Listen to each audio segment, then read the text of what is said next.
If a door is in the wrong place, the city might be lying. The first time you see it, you probably don't put it into words right away. You just stop for a second. You notice an old entrance sitting low against the sidewalk, almost like it's been pushed into the ground. The upper part is still there. Maybe the stone arch is intact.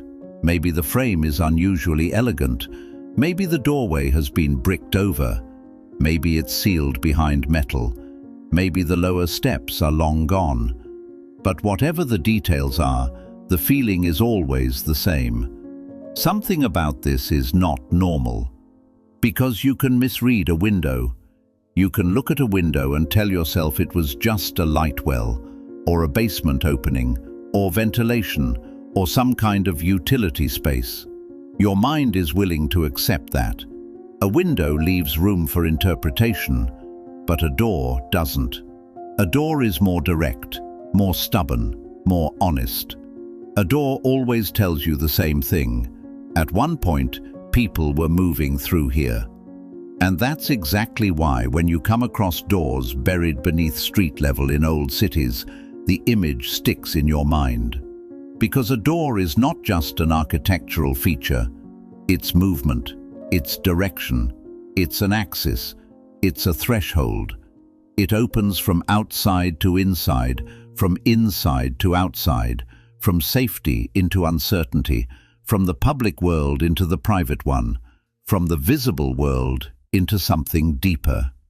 A door is a decision carved into stone, and if that decision is now sitting below the ground, then it's not just the building that changed. The street changed. The level changed. The city changed. Maybe even the reality we think we remember changed. Picture yourself walking through a city.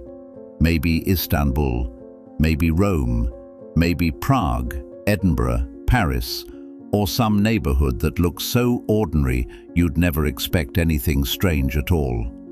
If you look up, you see old facades, windows, balconies, decorative stonework, all the surface beauty that time leaves behind. Everything looks like it belongs where it is. Then your eyes drift downward. You look at the line where the sidewalk meets the wall, and there you see what looks like an entrance from another world. An arch, a frame, a threshold. Maybe the door itself is gone. Maybe only the upper portion remains. Maybe the doorway has been erased, but the shape of it still survives inside the wall. And in that moment, one very simple question appears in your mind. If that was an entrance, why doesn't it look like one anymore? Because that question seems small, but it can pry an entire city apart. In the last video, we looked at windows, because windows create the first crack in the surface. A window below street level makes you feel like there's more to the city than what's immediately visible. But doors take that feeling to another level. A window suggests there may have been a room inside. A door proves there was once movement. There was a threshold, a use, a rhythm. And if that rhythm has been cut off today, it no longer feels accidental. Because a door is designed. It does not appear randomly. It is made to fit the human body. It is placed on an axis. The proportions of the surrounding stone are built around it. Sometimes there's an arch above it. Sometimes a pediment. Sometimes it's wide enough to have once held double doors. Sometimes there are steps in front of it. Sometimes a landing. In other words, a door tells you directly how a building was meant to be used. So seeing a buried door is not the same as seeing a strange leftover in the stone. It means you are looking at a level that once functioned, and that is the whole issue. Are we really looking at the lower floors of old buildings, or are we walking on top of what used to be a living street level? The power of that question doesn't come just from history, it comes from intuition. Everybody knows what a door is. Everybody understands what a threshold feels like. You do not need to be an architect. You do not need to study archaeology.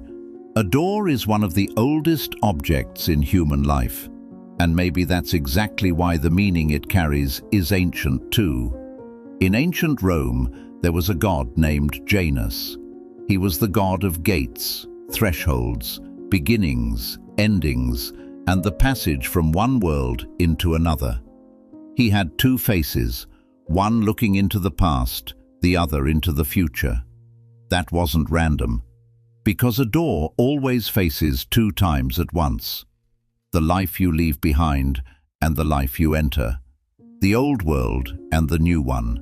Outside and inside. Rome understood that. A door was not just a function, it was a cosmic idea. In ancient Mesopotamia, city gates were not just defensive structures. Passing through the Ishtar Gate in Babylon did not simply mean walking beneath a large decorated arch of brick.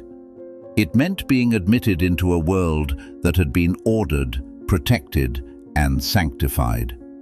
In Persia, monumental gates were not only feats of stonework, they were displays of power. In Egypt, temple gates marked the boundary between the ordinary world and sacred space. The Greeks believed even dreams had gates, one for truth, one for deception.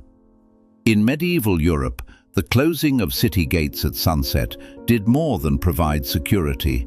It sealed the very rhythm of time. In Islamic cities, monumental entrance portals did not merely lead into courtyards, they carried people into another order of life. The gates of mansions, schools, mosques, and palaces reflected hierarchy, privacy, and authority. So a door was never just a place you went through. A door meant order, protection, threat, permission, prohibition, and very often, transformation. That's why the closing of a door is never just a practical act. When a door is shut, it isn't only a physical opening that disappears. A passage disappears, a rhythm is broken, a threshold is silenced. Maybe that's why doors have always carried such heavy symbolic weight in folklore too. In some cultures, salt is sprinkled at the threshold to keep evil from entering. In others, stepping directly on the threshold is considered disrespectful. In some homes, after a death, the door is briefly left open so the soul can pass through. Fairy tales are filled with hidden doors leading to other worlds. Horror stories rely on closed doors because a closed door always suggests something behind it. The human mind has never treated a door like a neutral object. A door always carries possibility. What happens if it opens? What happens if it stays closed? What waits on the other side? And when a door has been swallowed by the ground, that old sense of possibility becomes even heavier. Because now it isn't simply closed. It has been pushed under time itself. And that is exactly why buried entrances in old cities feel disturbing. They look like thresholds frozen at the wrong level, openings that once worked, but no longer fit the logic of the city above them. And the unsettling part is this: you do not find this image in one city, or one country, or one culture. You find variations of it across old cities all over the world. Arches bricked shut, entrances cut off by modern sidewalks, newer doors opened above older ones, stairways that descend into nothing, traces that make it feel as though there was once another street, another rhythm, another surface lower down. You feel it in Istanbul, you feel it in Rome, you feel it in Prague, Krakow, Paris, Edinburgh, even in the older parts of more modern cities. Different geographies, different languages, different building traditions, but the same unease. And once something shows up in so many places in such similar ways, it stops looking like a coincidence. It becomes a pattern. And once a pattern appears, the city owes you an explanation. So how does this happen? Because in the real world, cities really do rise. Streets get rebuilt, grades change, drainage systems, sewers fill, post-fire reconstruction, infrastructure, floods, and urban redesign can all transform ground level. History gives us very clear examples of this. Chicago is one of the most famous. In the 19th century, the city center had severe public health and drainage problems. The solution was not just new sewer lines. In some areas, the physical level of the city itself was raised. Buildings were lifted with jacks. Streets were adjusted to a new grade. People continued living inside the same buildings, while the city literally rewrote its surface around them. Think about that. People eating, sleeping, walking in and out of a hotel, while the entire structure is slowly being raised underneath them. If something like that really happened, and it did, then the sight of an old doorway below street level becomes much harder to dismiss. Seattle tells a similar story. The Denny Regrade project reshaped the city's topography itself. Hills were cut down. Streets were re-established. The ground was reorganized according to an entirely new logic. In other words, some buried doors really are buried because the city rose above them. That matters, because it tells us that not every buried doorway is automatically mysterious. Some really did end up lower because the city was raised. Some became unusable because of fill, grading, and redevelopment.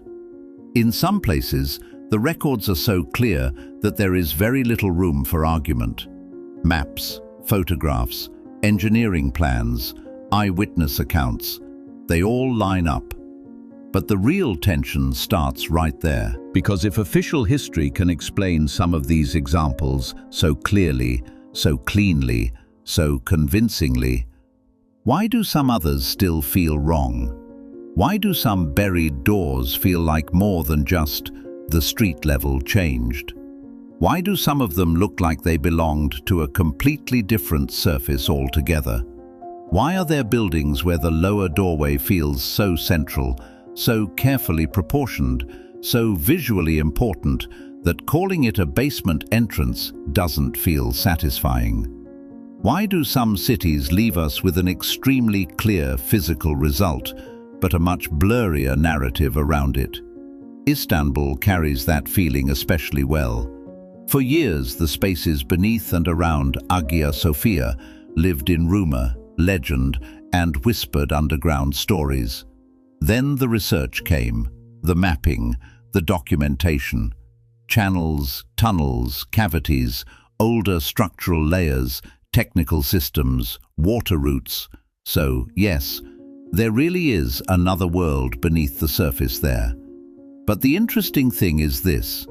Even once a technical explanation appears, the feeling never fully disappears. Yes, some of those voids were used for water management. Yes, some of them served ventilation. But the underground still feels like more than infrastructure. In some cities, what lies below does not feel merely technical. It feels historical. Almost like the city's memory circulates below ground just as much as its water. Rome intensifies that feeling even more. The Rome you see on the surface is not all of Rome. Beneath it are more rooms, more walls, more corridors, more levels. A church standing above an older structure. A square laid over an older road. One wall built over another wall. Rome teaches you something very clearly. Cities do not just spread outward. They accumulate downward. And when you see a doorway cut off below grade in a city like that, it becomes harder to reduce it to just a basement. Because that opening may once have belonged to a very different surface. But what truly shakes people is that this is not only true in ancient capitals. You find similar fractures in more modern, more secular, more industrial cities too. In New York, there are old stations, unused platforms, forgotten underpasses, and layers that no longer belong to everyday life. In London, sealed tunnels. In Edinburgh, buried streets. So this is not only about the romantic underground worlds of ancient cities. Modern cities carry hidden strata too, and sometimes those strata do not appear as tunnels alone. Sometimes they rise to the surface in the form of broken relationships, old entrances, old levels, old thresholds that no longer match the world around them. And that is where the door becomes such a special kind of evidence.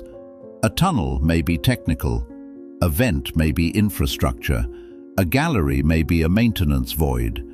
But when you see an entrance scaled to the human body, built with care, set into the composition of the facade, sometimes arched, sometimes wide enough for double doors, you start to feel that it belonged to a living world. And if that entrance is now buried, then some part of that world is buried too. This is where the archive comes in. And the archive is the quietest, heaviest witness in the entire story. Because you can argue with theory, but it is harder to argue with images. In old photographs, you sometimes see that the doorway now sitting below street level once opened directly onto the street. A bricked-up entrance that used to be open, a space that now feels subterranean, once clearly part of everyday street life. And in that moment, the issue shifts completely. The question is no longer just, why is it like this now? It becomes, why wasn't it like this before? That is a powerful break, because the strangeness of the present collides with the normality of the past.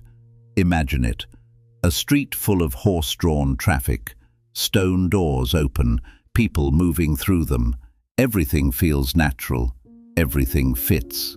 Then cut back to the present, same facade, same stone, but the entrance is gone, bricked over, buried, or absorbed into the wall itself.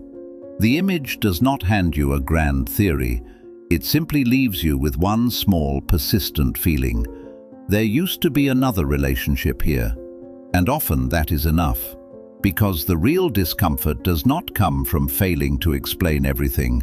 It comes from the image seeming to say slightly more than the explanation does.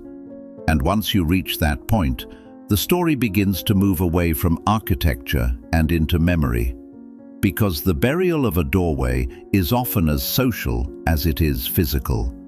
The old entrance is sealed, a new one is opened. Daily life adapts to the new threshold. The old steps stop being used. People stop pausing there. One generation later, that lower opening looks like nothing more than an old detail. 2 generations later, no one thinks of it as the main entrance anymore. 3 generations later, someone looks at it and says, "That was probably just a basement door," and keeps walking. That is how forgetting often works. Not by destroying, not by erasing, but by renaming, by folding the old thing into the new normal. That is why buried doors are not just architectural leftovers. They are the physical marks of forgetting. And maybe that is exactly why they feel so powerful, because what is sitting there is not just stone, it is a threshold no one remembers anymore. And this is where the mythic weight of doors returns. Janus was not just looking in 2 directions through time, he was also looking at 2 states of mind on either side of a threshold. The gates of Hades were not just about death, they were about irreversibility. Why were temple doors so large, so decorated, so heavy? Because crossing them meant changing your condition, not just your location. Why were city gates ceremonial? Because passage itself was political. Seen that way, a buried door does not feel like a broken architectural detail anymore. It calls up something much older, the fear of a threshold in the wrong place. And a threshold in the wrong place is disturbing, because on some instinctive level, we know a door should open onto something. It should belong to a surface. It should orient itself toward a world. If that relationship is broken, the eye catches it. even if the mind cannot immediately explain why, and that is exactly where the mystery begins. Imagine walking through a city again. Maybe you're taking pictures. Maybe you're just wandering. Maybe you love old buildings but don't really know what you're looking for. Then you see a lower entrance, almost cut in half by the sidewalk. At first you keep going, then you turn back and look again, and on that second look, everything changes. Because now it no longer feels like just a door. It feels like a secret caught in the wrong place. And once you have that feeling, the city is no longer the same. You read walls differently. You read thresholds differently. Most of all, you stop trusting the surface. A window reveals a room. A door reveals a level. And if the level changed, the city changed. And if the city changed, memory changed too. And if memory changed, then you stopped noticing the very things you pass every day. Maybe that is why the strongest urban mysteries are not buried deep underground. Sometimes they sit only a single paving stone below you. Sometimes they live at the foot of a wall. Sometimes they survive in a bricked-up arch that everyone walks past without seeing. Sometimes they are not hidden beneath grand historical narratives, but just below them. And maybe some stories were never really lost. Maybe their doors were just closed. So then only one question remains. If these doors really did open once, what exactly are we walking on today? And maybe the more unsettling question is this. What we call the ground right now, was it ever really the first ground at all? Or are these cities nothing more than the last visible layer of a much older world?